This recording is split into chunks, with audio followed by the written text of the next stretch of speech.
përballojini stresin në mënyrë sa më të qetë, sepse të gjithë kemi për të vdekur dhe për të ndruar jetë një ditë, por stresi sot po bëhet një faktor aq shumë i rrezikshëm për zemrën, saqë dhe rastet e problemeve ose të goditjeve kardiake janë shtuar shumë. Dhe unë u thash pak më parë se do të përmend një analizë për zemrën, që duhet ta bëjmë pothuajse një herë në vit të gjithë personat sipër moshës 45 vjeçare. Kjo quhet homocysteina. Analiza e homocysteinës është shumë analizë e vlefshme për të parë gjendjen e endotelit ose gjendjen e qarkullimit të gjakut dhe të punës apo të performancës miokardiale në zemër. Çfarë do të thotë kjo? Këtu kemi zemrën.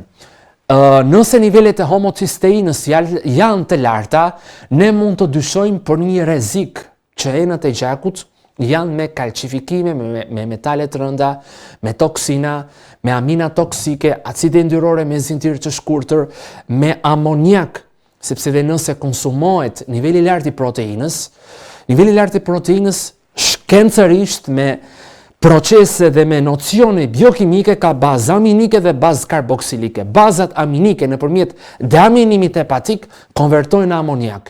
Ky amoniak, nëse nuk shpërbëhet dhe nëse nuk i shkon ciklit të ures, dhe nëse disa enzima aty të cilat quhen ornitin transkarbamilaza dhe karbamil fosfatosintetaza, sikurse dhe asparagina ose arginin succinatosintetasa nuk funksionojnë siç duhet, amoniaku nuk shpërbëhet dot siç duhet në ure, që këtë e bën mëlçia dhe veshka. Cikli ures quhet, ashtu sikurse është cikli korit, cikli egzoz monofosfatit, cikli krepsit. Pra, kujdes me përdorimin e proteinave në nivele të larta tek personat me probleme kardiake dhe me probleme renale, me dializa, me stenta, sepse bazat aminike të larta, pra vargjet e atomeve të karbonit ose vargjet atomet e karbonit dhe bazat aminike mund të rëndojnë këta pacient. Ndaj kujdes, edhe këtu çdo këshillim është edukativ, informues dhe nuk bëhet pa u konsultuar me profesionistin mjekësor. Një analizë që duhet ta bëjmë pothuajse të gjithë më të rrezikuar është grupi i femrave. Femrat pas moshës 45 vjeç, kur mbarohet edhe cikli menstrual, është e mira që homocysteinën ta bëjnë. Edhe meshkujt me patjetër. Femrat 45 e tutje, ndërsa meshkujt 50 e tutje. Sepse sa më shumë bie kjo moshë, mund të rriten problematikat e kalcifikimit tek arteret koronare, kalcifikimi ose grumbullimi pllakave të vogla te arteret karotide interne, apo grumbullim tek arteret femorale ose grumbullimi tek arteret e trupit. Prandaj homocysteina tregon që ka nivele të larta të kësajt që është produkt, mund të themi ne produkt i degraduar i disa aminoacideve, dhe homocysteina më së shumti bëhet nga niveli lart i sheqerit në gjak dhe rrezikon enët e gjakut. Ndaj si analizë një herë në vit është e vlefshme për të parë dhe për të vlerësuar punën e zemrës. Përse është i rëndësishëm përsëri ky ushqim këtu? Unë do t'ua thoja pak më parë sepse enët e gjakut dhe valvulat e zemrës përbëhen nga kuspiset semilunare, njëkohësisht përbëhen edhe nga kordat tendinoze. Kordat tendinoze dhe kuspiset e valvulave atrioventrikulare ose trikuspide dhe semilunare janë shumë të ndjeshme dhe shumë sensitive për kundrejt presionit, sistolës.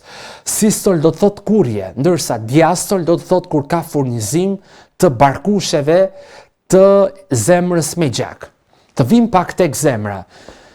Fibrat tek preshi janë të rëndësishëm sepse ulin dhe kanë efekt pozitiv në uljen e LDL-s, të kolesterolit të keq, të grimcave të kolesterolit, që quhen lipoproteina me densitet të ulur. Kanë shumë vlerë sepse janë vetë preshi, konsumimi i preshit është antiviral dhe është antimikrobial. Nga ana tjetër është edhe një produkt që ul yndyrnat e këqija në gjak. Pra është antihiperlipidemik. ul lipidet e këqija në gjak.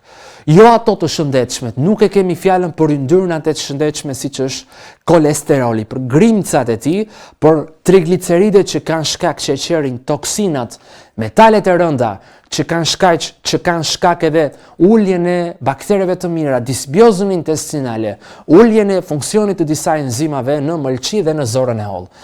Këtu janë arteret koronare të zemrës. Kjo është arteria më kryesore, cila është arteria koronare e djathtë që është jetike dhe arteria koronare e majt. Arteria koronare kryesisht ascendente dekstër dhe arteria koronare ascendente sinistër, që këtu janë arteret marginale dhe arteret cirkumflexa koronare, që këto japin gjak miokardit. Dhe fibrat ose lëndët antihiperlipidemike që ulin në yndyrna, ç'a bëjnë? Këtu relaksojnë endotelin dhe krijojnë ose bëjnë të mundur që gjaku aty mos të trashet dhe të ketë përmirësim në endotel, sepse komponentët bioaktiv të preshi shtojnë edhe oksidin nitrik. Pra konsumimi i preshit në supën me një supë me thjerza ose një supë me presh selinon majdanoz është shumë e vlefshme për zemrën. Lëngu i preshit me selinon me majdanoz është shumë e vlefshme për shëndetin kardiak. Dhe për këta persona, 3 deri në 5 herë në javë ka patjetër përfitime shëndetësore.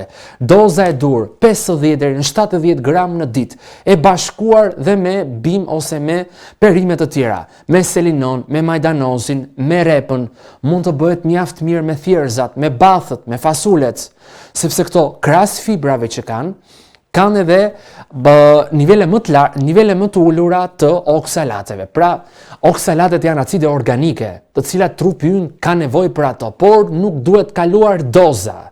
Doza nëse është e lartë, patjetër që ato bëjnë rrezik për disa organe, për veshkat dhe për disa funksionet e enzimave hepatike. Në nivele të ulura nuk përbëjnë problem sepse trupi ato janë acide organike ose kripra organike që kanë bimët dhe organizmi ynë pa folate, organizmi ynë pa flavonoid, pa alkaloide, organizmi ynë pa izoalina, cikloalina ose komponenta apo pigmente naturale të bimëve nuk funksionon dot. Nuk funksionon vetëm me atome karboni, nuk funksionon vetëm me baza aminike, por duhet një ekuilibër, duhet një ekosistem. Prandaj preshi, supa me presh është shumë e vlefshme për muret e zemrës. Nëse aty kombinohet, që a thash pak më parë, me brokolin, me selinon, me lakrën e egër, lakrën e bardhë, ka vlera të shëndetshme, sidomos për fëmijët me mishin e viçit, me mishin e qinçit, ka vlera përsëri të shëndetshme. Nga ana tjetër, siç u përmenda pak më parë, preshi ka dhe disa lëndë të cilat quhen tamariksetinat. Shkojmë pak tek imazhi i zemrës ku tregonte ato arteret koronare. U a thash këtë gjë sepse analiza homocisteinës bën të mundur, nëse është nivelet të larta, këtu shikon edhe ndonjë kalcifikim ose ndonjë mbledhje të skorjeve të jo vetëm të kalciumit, por dhe të produkteve ushqimore ose të produkteve organike dhe inorganike, cilat mund të jenë akumuluar. Këtu kemi arteret e zemrës. Kjo është arteria koronare cirkumflexe sinistra dhe kjo është arteria koronare sinistra kryesore ascendente. Kjo është arteria koronare descendente e cila dërgon gjak në miokard ose në ventrikulin e majt të zemrës. Kur ne konsumojmë sheqer ose kur ne konsumojmë lëndë ushqimore, të cilat janë të rafinuara dhe të mbyllura, që a thash pak më parë, pra gjithnjë alkool, verë, çdo herë nëse bëjmë këtë si zakon, këtu mblidhen plagza të papastra dhe komponente të cilat janë toksike, indolet, fenolet, krezolet, skatolet. Prandaj kujdes. Rreziku numër 1 i zemrës në kohët e sotme, po bëhet vërtet rrezik i madh, është stresi. Të gjithë e thonë stresin si rrezik, por ai rrezikon shumë zemrën dhe kur kemi të gjithë një datë caktuar për të ndruar jetë, nuk është e shëndetshme që ne të stresohemi kaq shumë, sepse rrezikon shumë punën ose jo vetëm një insuficiencë, por dhe çarje të aortës. Imagjinojeni, stresi gris edhe paretin e mukozës së stomakut.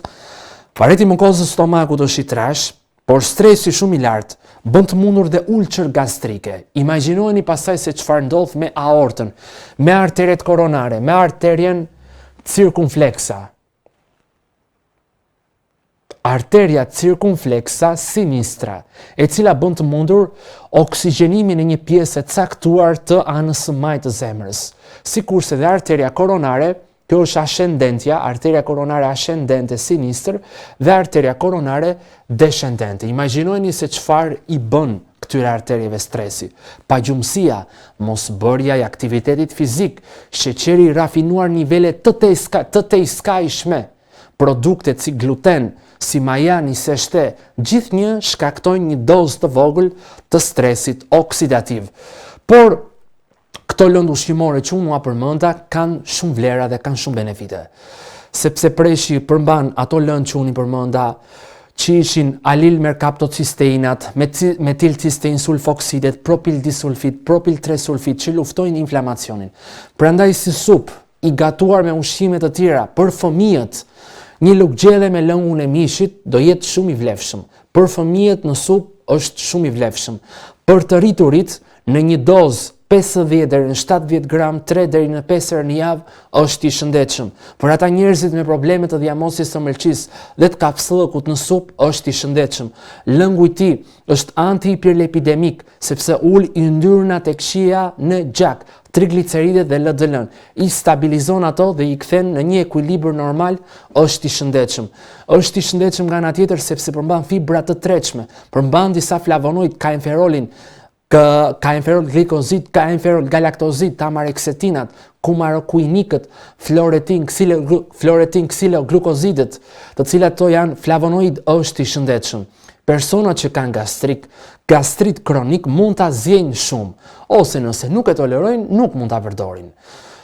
Kjo ishte një kategori e veçantë e personave cilët kanë gastrit edhe refluks, që mund ta zgjenjë shumë edhe mund ta përdorin, ama nëse nuk zgjehet shumë, mund të ketë përkeqësime të simptomave të refluksit, por që preshi është vaksinë antivirale dhe antimikrobiale, mbështet i sistemin imunitar, këtë nuk e luan as topi. Që nëse bashkohet me lëngun e mishit viçit, të qingjit, me mishin e pulës, me perimet e tjera, që unë ua përmenda dhe pak më parë, është me të vërtet një vaksinë antivirale, një vaksinë antimikrobiale ku mbështet dhe prodhimin ose aktivizimin e disa hormoneve lokale në organizëm. Ne kemi hormone lokale që prodhojnë në sistemin e qarkullimit portal dhe shkojnë në qarkullimin sistemik që shkojnë drejt organeve përkatëse. Dhe këto hormone lokale janë kolecistokinina, sekretina, bombezina, peptidi insulinotopik ose peptidi vartës insulinotopik që bën të mundur sekretimin e insulinës nga aktivizimi ose nga sinjalizimi disa komponentëve ushqimor.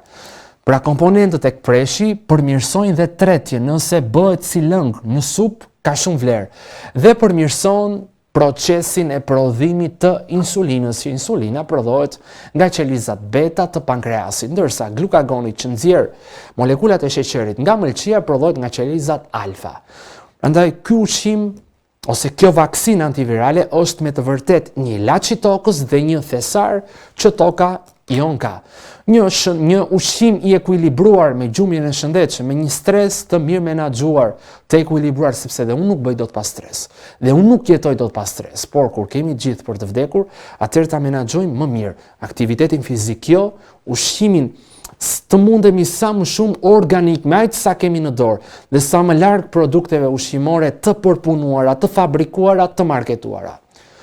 Nga unë mish Luciano Bardhi u them natën e mirë dhe këtë emision dëgjojeni me kujdes.